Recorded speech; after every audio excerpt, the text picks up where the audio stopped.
আসন অলঙ্কৃত কৰিব গৌতম পাঠ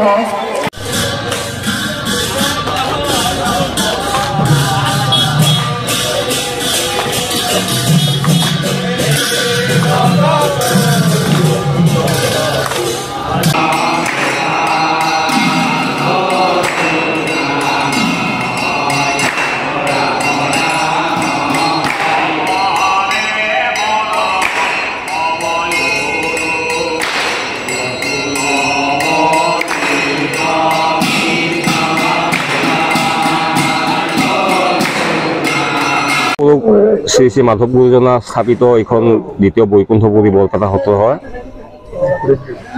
এই বৰপেটা সত্ৰত মহাপুৰুষ শ্ৰীমন্ত শংকৰদেৱ, মহাপুৰুষ শ্ৰী শ্ৰী মাধৱদেৱ, মথুৰাদাস বুঢ়াগোহাঁই আদি কৰি গুৰু যোজনা আৰু আটা পুৰুষসকলৰ জন্ম মহোৎসৱ আমি বিস্তৃত কাৰ্যসূচীৰে সম্পূৰ্ণ সত্ৰীয়া পৰম্পৰা অক্ষুণ্ণ ৰাখি আমি গোটেই বৰপেটাবাসী ৰাইজে এই সত্ৰত তেওঁলোকৰ জন্মোৎসৱ উদযাপন কৰি আহিছোঁ।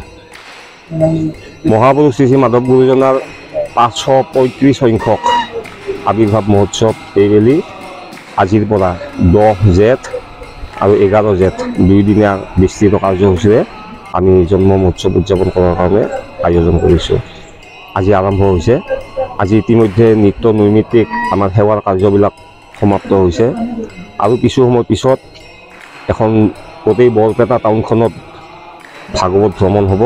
গোটেই বৰপেটাবাসী ৰাইজে ভকত আইসকলে ইয়াতে অংশগ্ৰহণ কৰিব এই ভাগৱত শোভাযাত্ৰাত। আৰু ভাগৱত শোভাযাত্ৰা কৰি আহি আমাৰ অলপমান খাদ্য অন্ন হ'ব, সেইখিনি হ'ব। তাৰপিছত নৃত্য নৈমিত্তিক আমাৰ ভাটিবেলা সেৱাৰ কাৰ্যখিনি আহিব। বংশধাসকলে আহি নিজৰ নিজৰ দায়িত্ববিলাক পালন কৰিব। আৰু আবেলি আমাৰ এখন ধৰ্মীয় আলোচনা সভা অনুষ্ঠিত আয়োজন কৰাৰ কাৰণে ব্যৱস্থা কৰা হৈছে।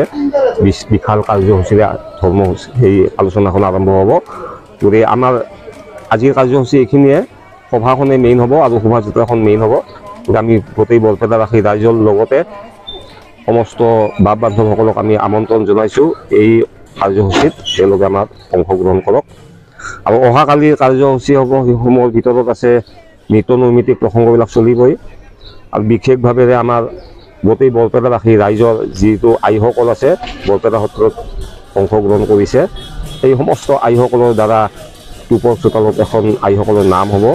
আৰু নাম হৈ সেই নামৰ অন্তত গোটেই আমি বৰপেটা পৰিচালনা কমিটিৰ সদস্যসকলে সৈতে গোটেই ভকতসকলে সকলোৱে আমি সেৱা জনাম। সেৱা জনাই আশীৰ্বাদ গ্ৰহণ কৰা হ'ব। আৰু মাধৱ গুৰুজনাৰ আশীৰ্বাদ গ্ৰহণ কৰাৰ পিছত আমাৰ আইসকলৰ নামৰ পিছত এই কাৰ্যসূচী আমি সমাপ্ত হোৱা বুলি ঘোষণা কৰা হ'ব।